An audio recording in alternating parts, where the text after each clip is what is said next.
이번 이야기는 금융기관에 재직하시던 분이셨고요. 월소득이 약 한 900만 원 가까이 되시던 분인데, 결론적으로 이분 같은 경우는 총 채무가 약 한 3억 6천 정도 있으셨는데 총 한 1억 정도를 변제하시는 걸로 결과가 나왔습니다.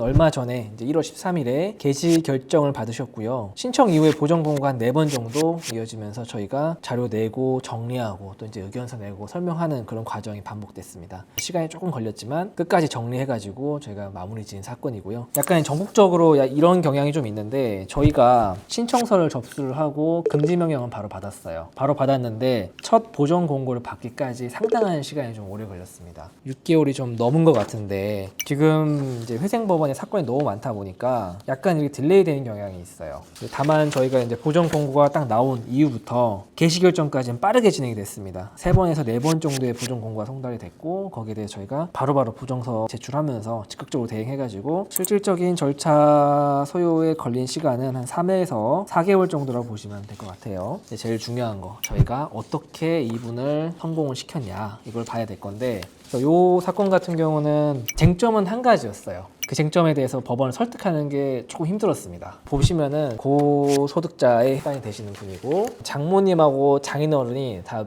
몸이 좀 편찮으십니다. 부모님 두 분도 몸이 좀 편찮으시고, 그리고 아내는 장인 장모를 케어하면서 아이들까지 케어해야 되니까 근로 능력이 거의 상실이 돼 있는 부분. 그래서 이분 같은 경우는 아내분의 소득이 많지 않아 가지고 나머지 미성년 자녀를 다 부양을 인정을 받았고요.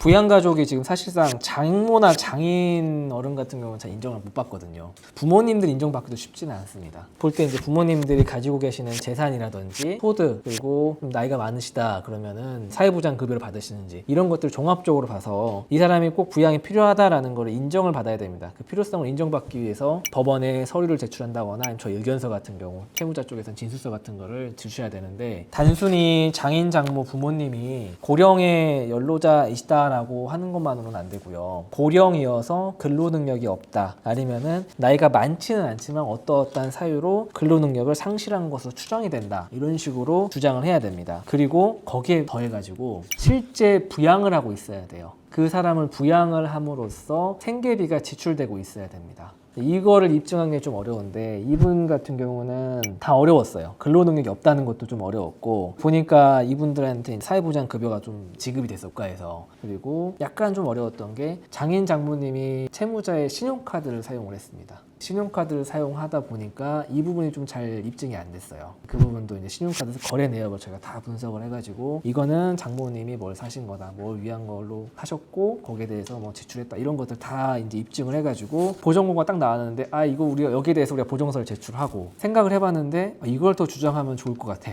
해가지고 또 보정서를 제출하고, 그리고 저희 또 변호사들끼리 협의해가지고 이것도 같이 주장해보자 해서 또 제출하고 해서 연달아 4번을 제출했거든요. 그러니까 바로 이제 개시 결정을 내려주신 그런 사건입니다. 근데 이분이 이제 기본적으로 가지고 계시는 재산이 좀 있었어요. 회생이라는 거는 청산가치 보장의 원칙이라는 게 있는데, 채무를 조정을 할 때 번만큼 갚고요. 그리고 내가 가지고 있는 만큼은 갚아야 돼요. 내 재산만큼은 갚아야 돼요. 그래서 이걸 청산가치 보장의 원칙이라고 하는데, 이분은 재산이 1억이 조금 안 됐어요. 그러니까 그 이상은 변제하셔야 됩니다. 딱 1억 변제하셨잖아요. 딱 재산만큼만 변제하신 거예요. 그래서 재산이 있다 보니까 9분을 다 신청을 못하고, 채무자 포함해서 8명의 최저 생계비를 기준으로 해가지고 신청을 들어갈 수 있었습니다. 나름 의미가 있다.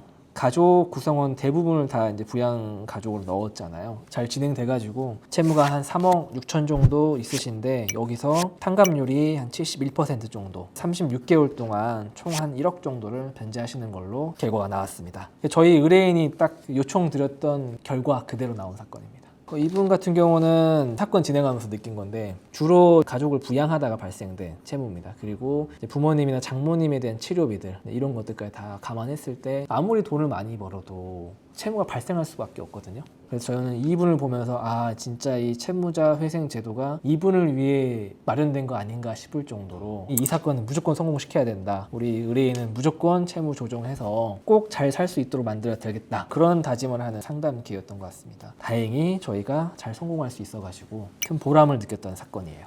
그거 사실 이제 그 상담하면서 이만큼 줄여드릴게요 해가지고는 하다가 안 되니까 그런 사건이 아니고요. 상담 단계에서 저희가 심층적으로 상담을 하거든요. 1년 동안의 계좌 거래내역이 얼마인지, 대출을 발생시킨 이유가 뭐고, 대출금을 어디에 사용했는지, 월 소득은 정확히 얼마인지, 부양가족 인정받을 수 있는 가능성 얼마나 되는지 이런 것들을 되게 심층적으로 분석을 하고 안내를 드린 다음에 월 변제금 얼마입니다 라고 이제 가정을 하고 들어가요. 그러면 대부분 저희가 의도한 대로 나옵니다. 저희 의뢰인분도 거기에 대해서 인지를 하시고 들어가서 우리가 의도된 대로 나온 사건이에요. 사실 이게 되게 중요하거든요. 우리가 의도를 하고 들어갔는데 그 의도대로 안 나온다 그러면은 저는 그게 아무리 탕감률이 높더라도 성공한 사례일까? 라는 좀 의심이 있는데, 이 사건 같은 경우는 저희 의도한 대로 나온 사례입니다.